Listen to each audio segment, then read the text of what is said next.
Hello, Langley Leopards. I'm Mrs. Vaughn. Today, I'm going to be reading Chapter 2 of Cleo Edison Oliver, Playground Millionaire. When it is time to turn the page, you will hear this sound. Okay, let's get started. Chapter 2. May the sales force be with you. Cleo taped her signs to the chain-link fence that surrounded their front yard. Then she stacked avocados in neat pyramids on the table. Product display was a very important part of sales. Grandpa Williams had taught her that.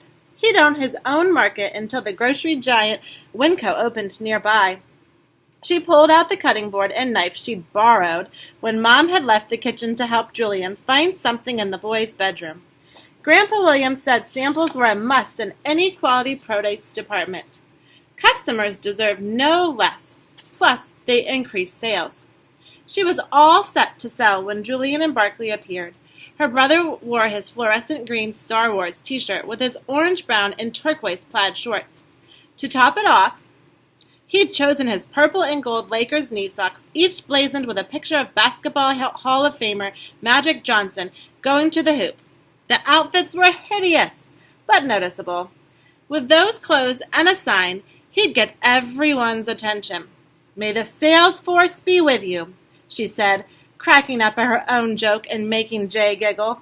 She just might have to trademark that.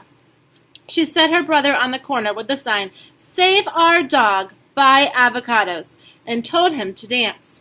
Barkley lay at JJ's feet, looking very sad and overweight.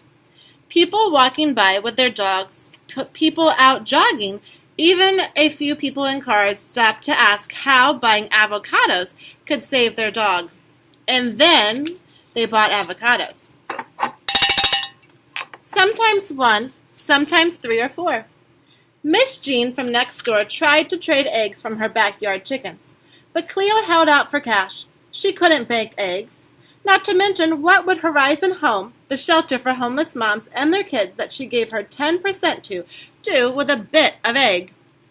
Fred and Pedro came by with their Jack Russell Terrier, Bowmore. He and Barkley were good friends. They bought a whole dozen, saying they'd do anything to save Bowmore if he were in danger of eating himself to death.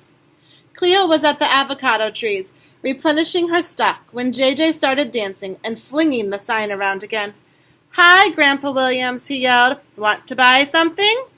"What's your sister selling this time?" His friendly voice came from up the street.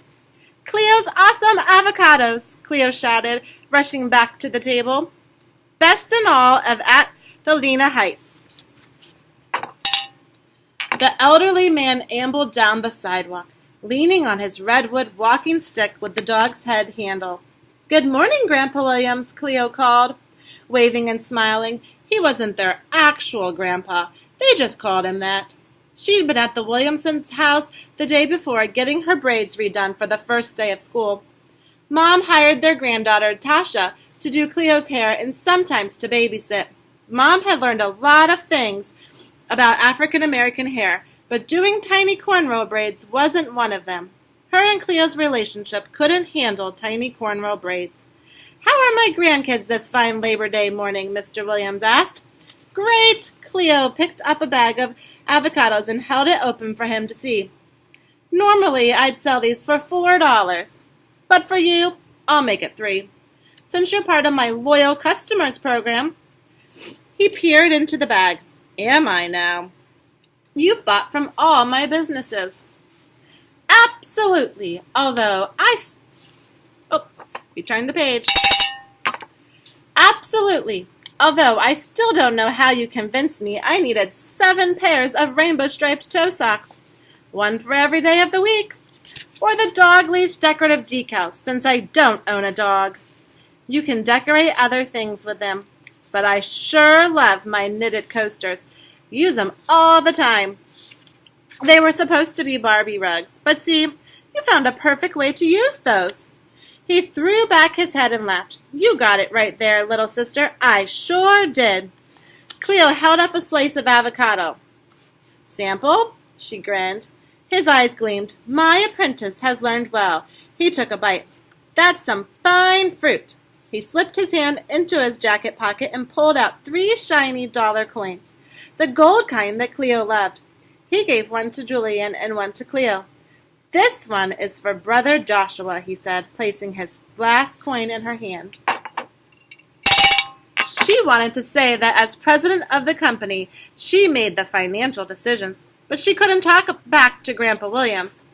Plus, Jay had helped. He deserved to be paid. She'd make sure Josh earned his dollar as well. They said thank you, and then JJ zoomed off, shouting, "I'm going to show Mom and Dad I got real gold." Grandpa Williams winked at her and gave Barkley's head a pat. "Thanks for the awesome avocados." "Don't forget to tell everyone you see that we're here," she said. He raised his cane as he walked away. "Will do. Keep up the good work."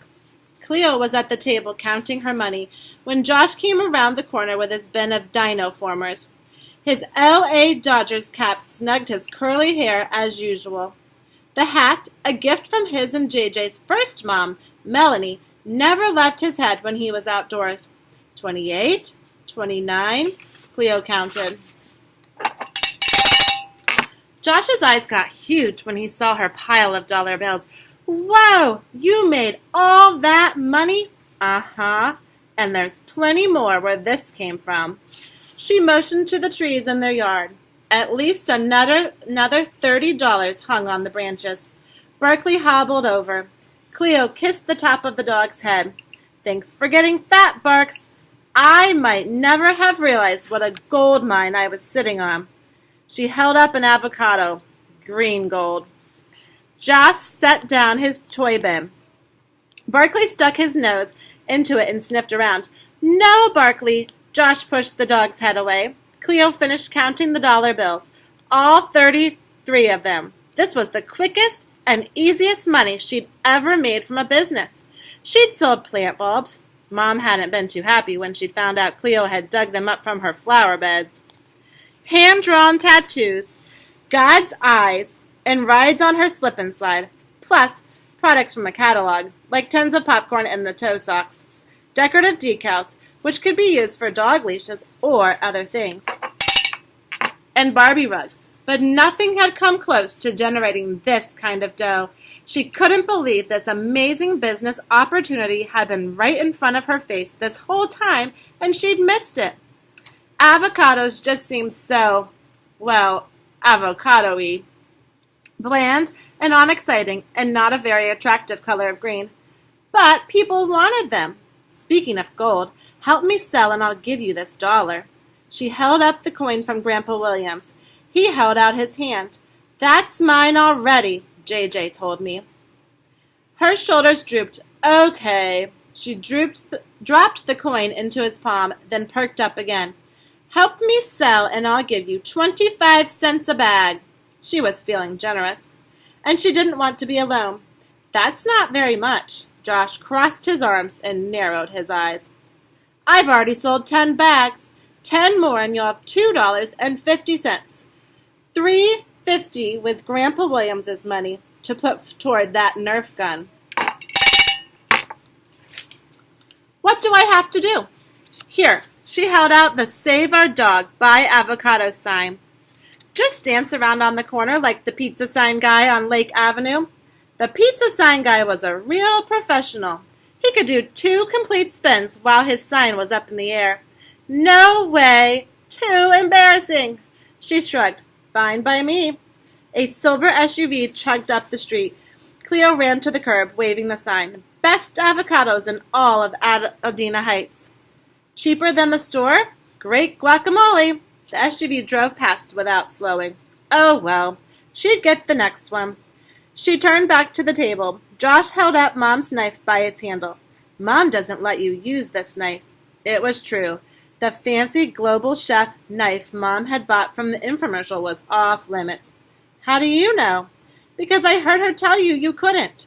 "That was a long time ago." "No, it wasn't." "Well, maybe she changed her mind." "I'm telling her you took her knife." "No, Josh." He started toward the gate. She dropped the sign and rushed after him. He walked faster. She had to be careful. He was holding a sharp knife, after all. Barkley barked but didn't try to keep up with them. "I'll give you another $1. Just let me have it, Josh." He fumbled with the gate latch. "You're going to be him." But trouble! The little termite. Why did he always have to ruin everything? She snatched his hat and bolted. Give it back, he shouted. The knife clattered on the sidewalk. Barkley barked louder. Cleo couldn't afford to look back or worry about the knife now. She gripped her flip-flops with her toes and ran for her life. If Josh caught her, there was no telling what he'd do. He may only have been 6'2", her 10, but he was strong, much stronger when he was mad. Josh sprinted behind her, screaming past Miss Jean's house, past the Williamses, almost to Kaylee's, before she faked one way and went the other, barely escaping his gasp. She squealed at the thrill of almost getting caught, then giggled. It's not funny, Josh howled. Cleo turned tail and sprinted for home. Her only hope was to throw the hat at the last second, like a stake to a lion, and make a dash for her bedroom. You're mean. I hate you. Her brother was going berserk. Cleo's conscience pricked her into glancing back. Suddenly she was stumbling over the bin of Dino Formers. She yelped and threw the hat at Josh, barely avoiding a crash landing. The cap bounced off his body. He crushed it underfoot as he plowed into her, sending her into the fence. The chain links rattled as he pummeled her. Barkley was also going berserk. Stop, Josh! I gave it back! She covered her face with her hands. The best she could do now was to protect herself from his fist. The screen door slammed open. Joshua Myron! Mom called. In a moment she was there, prying him off. She wrapped her arms around him and held him like a human straitjacket. Shh! Calm down! Her brother wheezed. Mom stuck his inhaler in his mouth. Breathe, Josh! He drew in a deep breath. His brown cheeks were tear-streaked. His upper lip was wet with snot. You can't do that, Josh. You can't hit when you're angry. Mom stroked his arm. She took my hat, Josh said fiercely. The hat crumpled on the ground. You took his hat? Mom's voice was as sharp as her global chef knife. Her blue eyes pierced Cleo. The horribleness of the trouble she was in crashed on her like a Zuma Beach wave. Josh's hat was never to be taken from his head. It was practically the 11th commandment in their house. She stood and picked up the dented cap. Here, Josh. He pulled the hat down on his head, shooting her a fiery look. Then he picked up his bin of toys and stomped down the gate like a gigantic Dino Former. Cleo held her breath, expecting him to say something about the knife. The knife. Barkley sniffed at where it lay on the sidewalk. If he stayed right there, maybe Mom wouldn't see it. Why, Cleo? Why are you always pushing the limits? You know the hat is out of bounds. He started it. It doesn't matter. You don't take off his hat. Mom stared at her disapprovingly. I expect a serious apology from you. Sorry, Josh, she called to his back. No. Mom's hands flew up in frustration. A genuine apology after thinking about what you've done for an hour in your room. What about my business? She looked at the small pile of avocados still needing to be sold, at her signs hanging on the chain-link fence. It can wait. Push everything against the fence and let's go. Cleo dragged the table towards the fence. She wished she had the power to make things disappear. Thinking mostly about the knife, but a little about her brother. Why did he have to be such a baby? What did he think would happen if he didn't wear that raggedy hat outside? The sky would fall on his head. At least he had a birth mom who sent him presents. Cleo picked up her money container. Maybe if she distracted her mom, she wouldn't notice the knife. Mom, guess what? I made $33. Mom's eyes widened. Wow! For a moment she looked genuinely impressed, but her tough mom face quickly returned. Now inside. Cleo glanced to where the knife had been. Barkley lay on the ground with it between his teeth, gnawing on the handle. No, Barkley, drop it! Fortunately, he obeyed. Mom stared, open-mouthed, at the knife. "What is that doing out here?" she said, fist on her hips. "Triple fudge and Frigidaire." Cleo rushed over and picked up the knife. "Mom, listen, I had a great idea. Samples!" Mom was waiting, wanting to be persuaded. "People can't resist samples, Mom. Did you know that samples increase sales by 28%? Cleo didn't know that for sure, but it sounded about right. Mom crossed her arms, blinked. Cleo held up the money container again. "I can make more, lots more." Mom shook her head, looking seriously disappointed in her one and only daughter. "Cleo, I don't really care about the money. I care what you took, what wasn't yours without asking. Twice." Cleo's shoulders drooped. The container hung at her side. "I needed it to cut the avocados." "You're not allowed to cut with it. You know that, too. It's a very sharp knife, Cleo. The sharpest one I have. It's also my best knife. Not to be flung around outside or chewed on by the dog." She held out her hand.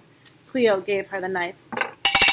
"But I'm almost 11. I can handle it." "You don't decide that." "I was careful. I didn't hurt myself." "I'm glad, but that's not the point," Mom sighed. "I'm sorry, Cleo, but you pushed too far this time. Business is over. You're done for the day."